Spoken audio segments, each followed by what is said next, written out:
Salut toi. Aujourd'hui je vais à la rencontre de Tizieux, illustrateur canet. Il travaille notamment pour Netflix, il est ambassadeur Surface Pro. On va parler créativité, de ses techniques pour rester créatif en toutes circonstances. Et comme on le rencontre en forêt, je pars vers la mer.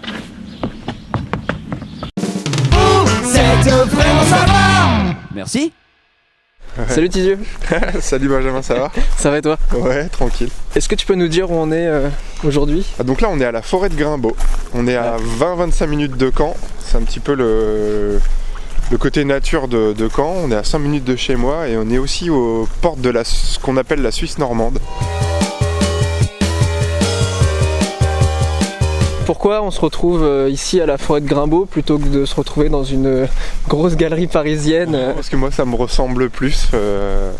C'est peut-être pas le côté solitaire, mais en tout cas moi j'ai besoin de l'air. As-tu vu les belles quenouilles? Hein? Les belles quenouilles dans le marécage! Spectaculaire! Tu gères énormément de styles différents, de styles graphiques. Comment tu arrives à gérer autant de styles différents? Après, moi j'ai une formation de graphiste. Quand j'étais graphiste, j'ai bossé en agence. J'avais un directeur artistique de Caen là, qui m'a pas mal appris beaucoup de choses. Il m'a aussi appris le côté caméléon, donc de pouvoir répondre à des demandes particulières de certains clients. Après, il y a des styles que j'aime, et puis il y a aussi le fait que moi j'aime bien pouvoir explorer des trucs que je connais pas forcément. T'as commencé par l'art de la rue. Ouais, on va dire ça, ouais. Par notamment le graffiti. J'ai toujours dessiné, j'ai toujours aimé les bandes dessinées, j'ai toujours, comme tout le monde, j'ai fait beaucoup de Dragon Ball étant petit. Ouais.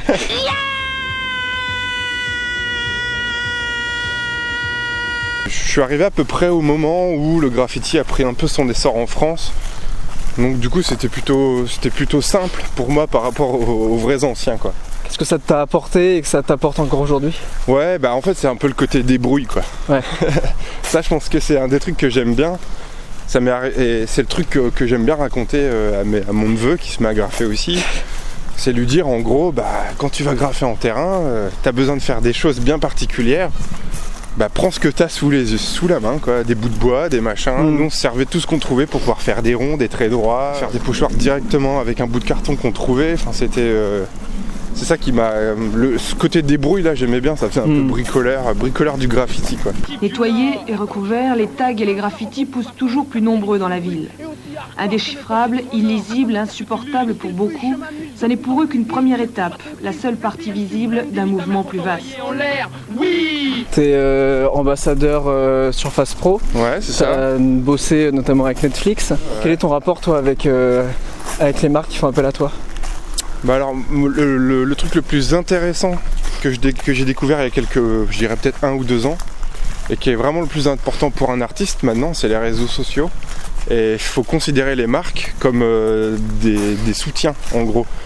Quand on m'a proposé le partenariat avec Microsoft et Surface Pro, ouais. C'était on t'offre une machine, on t'offre les logiciels, en gros on vient en soutien total auprès de tes projets, de tes idées. Après on ne te donne pas de l'argent, mais au moins on te donne du matériel pour pouvoir travailler. Netflix c'était, on a vu que tu fais des trucs cool, pourquoi pas en gros gagner de l'argent pour le faire, vas-y. Rotring c'est pareil, ça fait plusieurs fois que je pète mon critérium, à chaque fois il m'en renvoie un. Écoutez-moi bien, si avant 14h, on n'a pas un nouveau script béton, on est mort, tous. Des fois on a une petite lueur là, une petite idée qui arrive à l'instant et il faut pas trop la perdre, donc il faut essayer de la noter le plus vite possible. Le truc le plus basique c'est d'avoir un petit carnet de notes toujours à portée de main. Moi je dis toujours que c'est pas la peine de dessiner des idées, il suffit juste de les écrire. C'est pas la peine de faire des croquis de fou aussi, c'est pareil, un petit croquis à l'arrache ça suffit. Mais en gros les moments où je réfléchis le plus c'est quand je conduis, donc c'est pas facile pour noter les idées.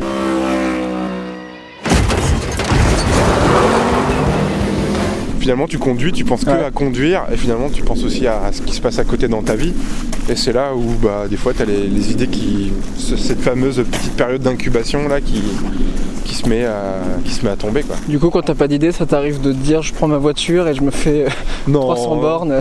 Non, après ça dépend des saisons, tu vois, on n'est pas à la forêt pour rien. Moi j'habite un petit pavillon en campagne là.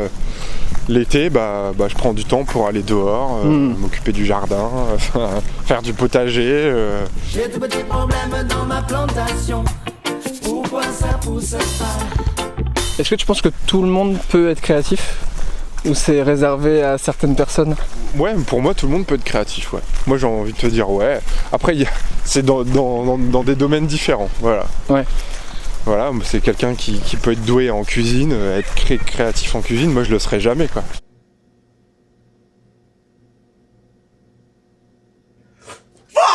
Chacun a ses domaines de prédilection. C'est la créativité au service de plusieurs choses, quoi. Voilà, ouais. On peut pas être bon dans tout, ça c'est sûr. Enfin, pour moi, en tout cas, je pense que c'est sûr. Et après, ouais, tout le monde est créatif dans quelque chose. Tout le monde est créatif dans la manière de gérer ses enfants.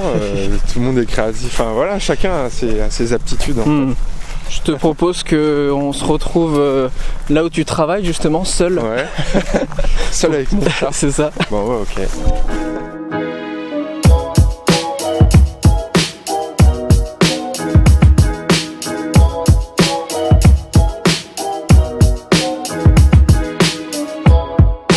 Il y a énormément de figurines autour de nous. Ouais.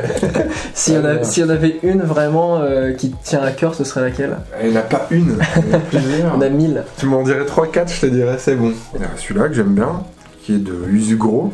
Celui-là, qui est un Michael Lowe, un des pionniers du toy design justement. Je vais en prendre deux, tiens, comme ça sera fait. Skeletor, forcément. Classique. Je ne sais pas qui c'est celui-là, mais comme actuellement nous manquons plutôt d'alliés, ce serait une bonne chose d'utiliser les grands pouvoirs de cet inconnu. Puis il y a un petit Arrow de Steph Copp, un des mecs qui m'a beaucoup marqué quand j'ai commencé à me renseigner sur le graffiti à l'époque. Est-ce que toi t'es encore hyper attaché au papier ou est-ce que tu fais un mix des deux? Comment tu travailles justement cette relation numérique papier? Alors moi je fais un mix des deux, mais après c'est vrai que je pense que je suis encore dans la génération où le papier est hyper important. Pour moi c'est obligatoirement une feuille de papier devant le clavier, parce que c'est comme ça qu'on réfléchit le mieux. On passe du cerveau à la main au papier et ensuite à l'ordinateur. J'ai besoin de faire toujours une esquisse très brève mais sur papier avant de faire quelque chose à l'ordinateur, donc j'ai pas réussi à avoir cette habitude de faire sauter le papier, non, c'est trop important. Il y a des moments je vais faire une partie de dessin sur du papier que je vais rescanner, que je vais retravailler, que je vais rebidouiller, et après à l'inverse, je fais toutes mes maquettes de toile, je les fais à l'ordinateur et après je les redessine toutes sur papier ou sur toile. Donc c'est devenu des méthodes de travail, font languis quoi. Un coup tu fais l'ordi, un coup le papier, un coup tu mélanges. Tu tires le meilleur de chacun. Ouais. Merci d'avoir regardé cette vidéo. Si tu veux suivre la suite de mes aventures, tu peux t'abonner à ma chaîne YouTube juste ici. C'est entièrement gratuit. Tu trouveras dans la description tous les liens de Tizieux si tu veux suivre ses actualités. Et si toi aussi t'as une belle histoire à raconter, n'hésite pas à me contacter pour qu'on se rencontre. Allez, salut!